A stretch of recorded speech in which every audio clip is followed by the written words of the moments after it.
Why is it that the very moment you begin to recognize the spiritual gifts God has placed inside you, the opposition in your life seems to multiply in ways that feel almost unbearable?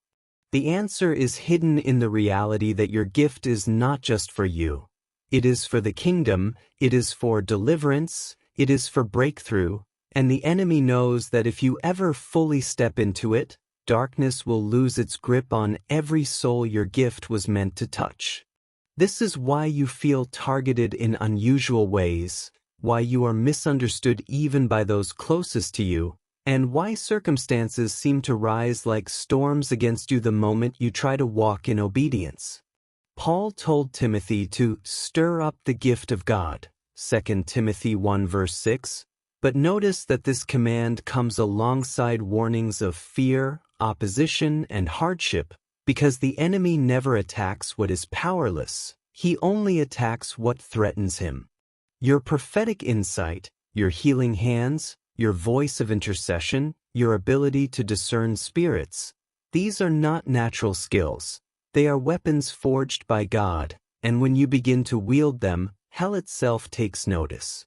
That is why the warfare feels so personal, why your dreams are attacked, why your mind feels assaulted with doubt, lust, or discouragement, because Satan knows if he can silence the vessel, he can stall the assignment.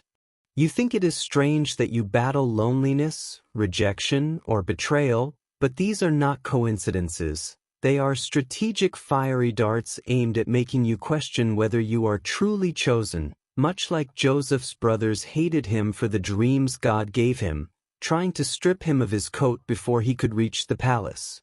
Hidden behind the opposition is a shocking truth. The very areas where you are most fought are the areas where God intends to use you most mightily. If your gift is healing, you may face constant sickness. If your gift is wisdom, you may endure seasons of confusion. If your gift is encouragement, you may walk through valleys of deep discouragement, but each trial is secretly sharpening the edge of your calling so that when you speak, when you lay hands, when you pray, there is a weight of glory that cannot be denied. Do not be deceived into thinking the struggle means you are disqualified. The struggle is the proof that you carry something precious, because Romans 8 verse 18 declares that the sufferings of this present time are not worthy to be compared with the glory which shall be revealed. The enemy would not waste resources on someone who is spiritually empty. He opposes you because you are loaded with potential, because your obedience will set captives free, because your voice will awaken sleepers, because your prayer will shake atmospheres. That is why Jesus himself said in John 15 verse 20, "If they persecuted me, they will persecute you also," warning us that the weight of our gift carries the weight of resistance. The shocking part is that many of your battles are not even about you. They are about the generations tied to your destiny, about the people you have not yet met, about the chains your anointing is meant to break. This is why you cannot quit, why you cannot despise your struggle, why you cannot assume that opposition means God has left you. Because in truth, opposition often means you are closest to breakthrough.